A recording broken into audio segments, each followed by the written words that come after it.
Assalamualaikum warahmatullahi wabarakatuh. Hai, apa kabar anak-anak Bapak semuanya, siswa-siswi SD Musahpas yang Bapak sayangi dan Bapak banggakan.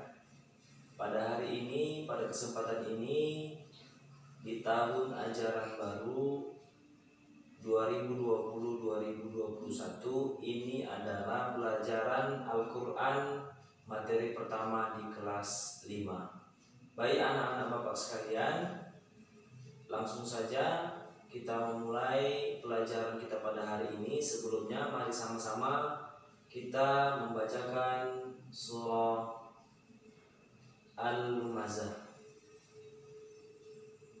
Bismillahirrahmanirrahim.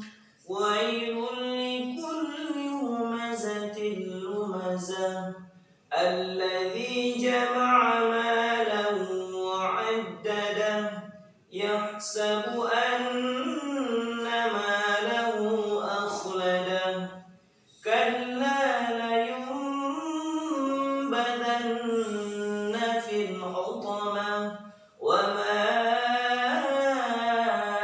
adraka mal hutamah narullahil muqadatul lati tattali'u 'alal afidah innaha 'alaihim muqsadah fi 'amadin mumaddadah walhamdulillahi rabbil 'alamin.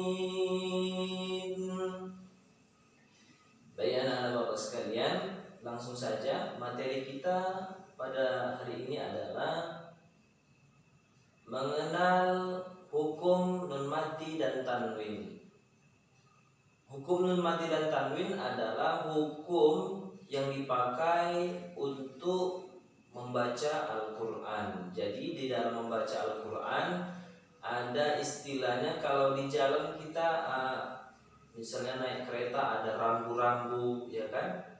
Misalnya ada lampu merah untuk tanda berhenti, lampu hijau untuk tanda boleh berjalan, dan tanda kuning itu tanda hati-hati. Kalau di Al-Quran, ketika kita membaca Al-Quran juga ada rambu-rambu dalam membaca Al-Quran itu tadi. Itu disebut namanya ilmu tajwid.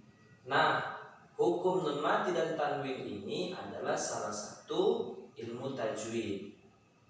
Baik anak-anak Bapak sekalian, Bapak akan menjelaskan hukum nun mati dan tanwin secara singkat dan sesederhana mungkin, agar kiranya anak-anak Bapak sekalian dapat memahaminya.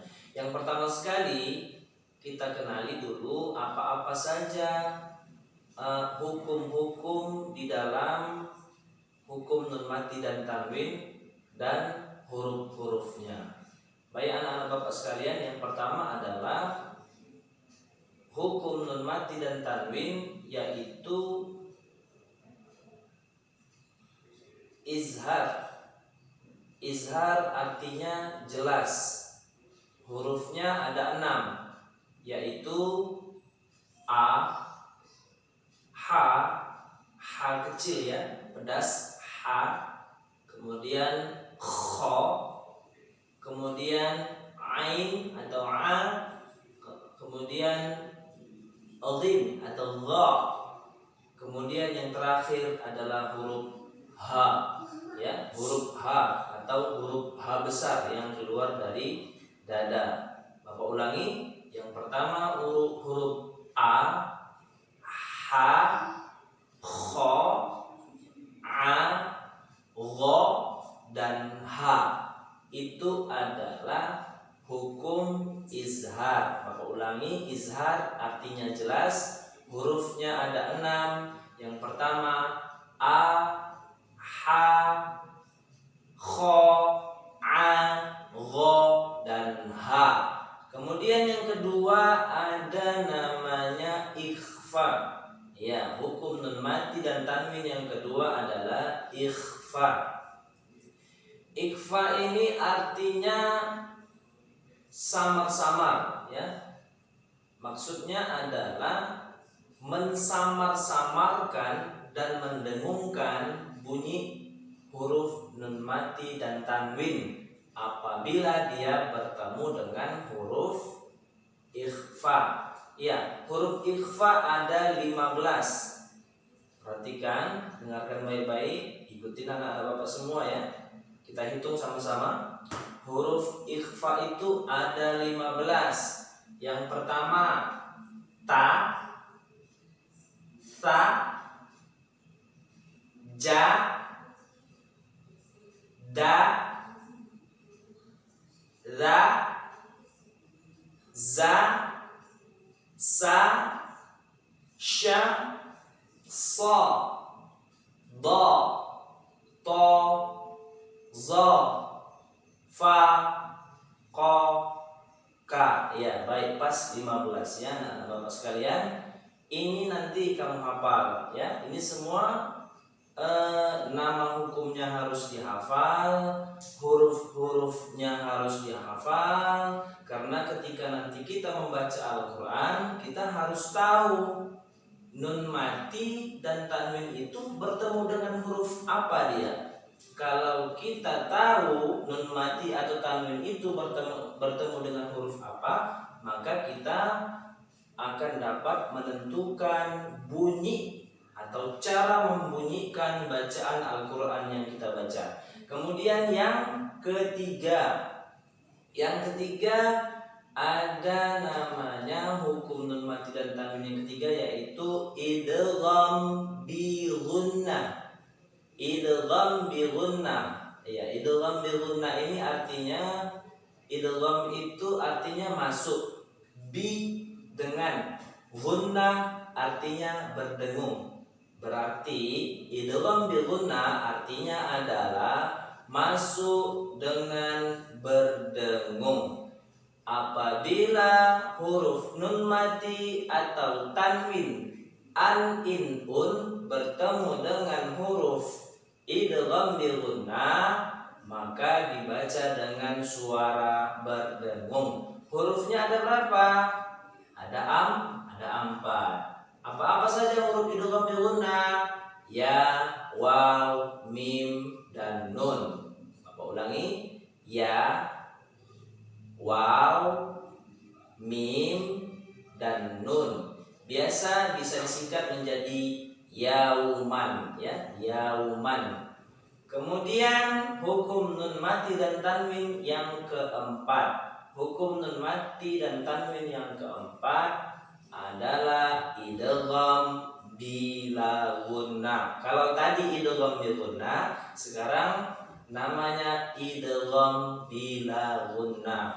Kita ulangi, idgham bila gunnah. Idgham artinya masuk, bi artinya dengan, la artinya tidak, gunnah artinya masuk. Berarti idgham bila gunnah artinya adalah masuk dengan suara tidak berdengung ya.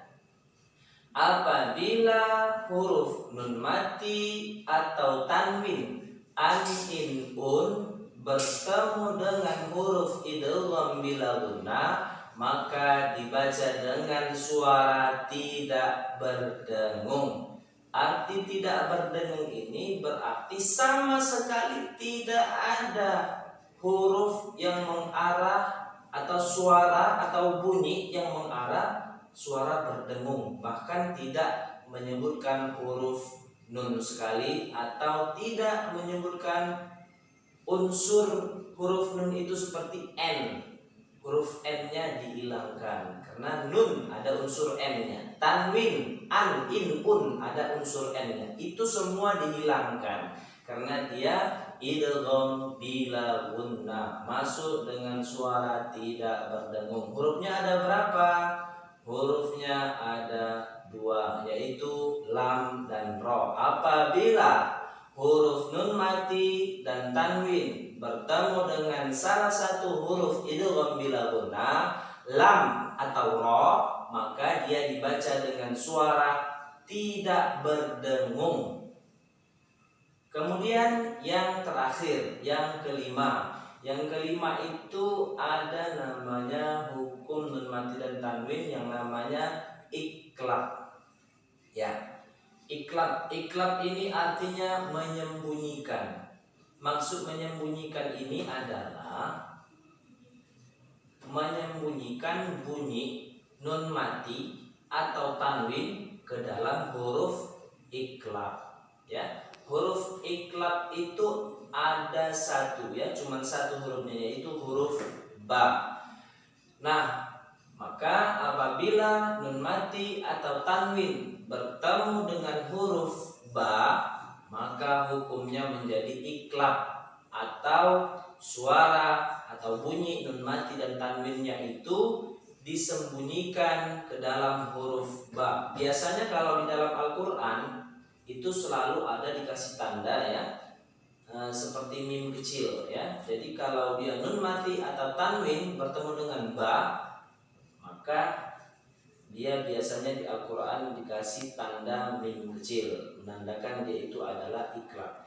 Jadi ketika nun mati atau tanwin jumpa ba, bunyinya menjadi mim dia, ya. Misalnya mim ba'di misalnya. Jadi jangan dibaca min lagi, min ba'di, bukan, salah, ya, tapi mim ba'di itu misalnya, ya.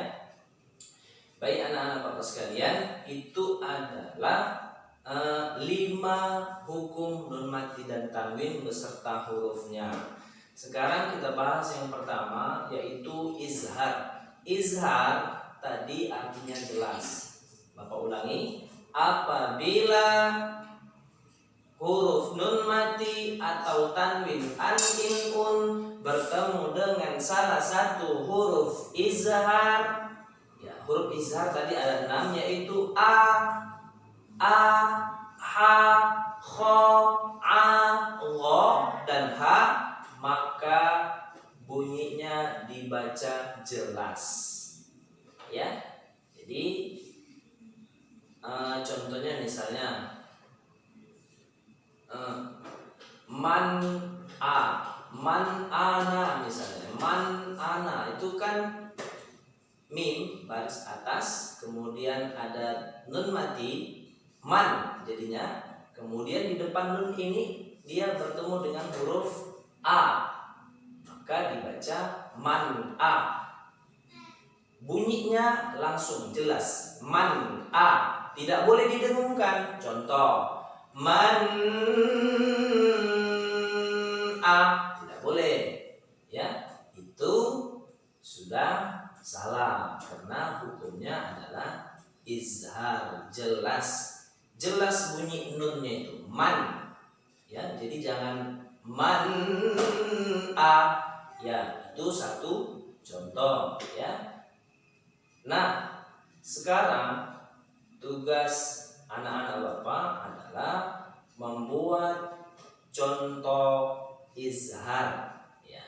Membuat contoh izhar. Huruf izhar kan tadi ada 6, ya. Jadi buatlah contoh dari masing-masing huruf yang ke-6 ini, ya. Cari contohnya di dalam Al-Quran.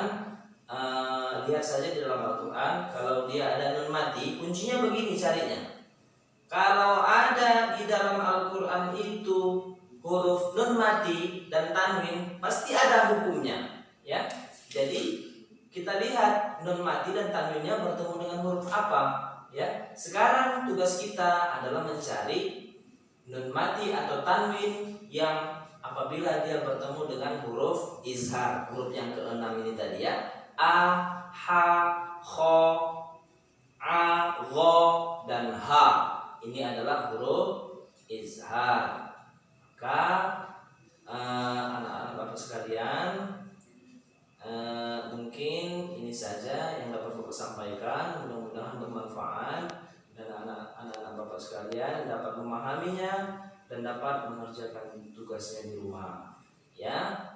Jaga kesehatan, jaga pola makan dan pola tidur, jaga kebersihan agar kita terhindar dari wabah penyakit, sehingga kita tetap semangat belajar di rumah. Mungkin ini saja yang dapat Bapak sampaikan. Sebelum Bapak tutup, mari sama-sama kita membacakan surah Wal-Asr. Bismillahirrahmanirrahim.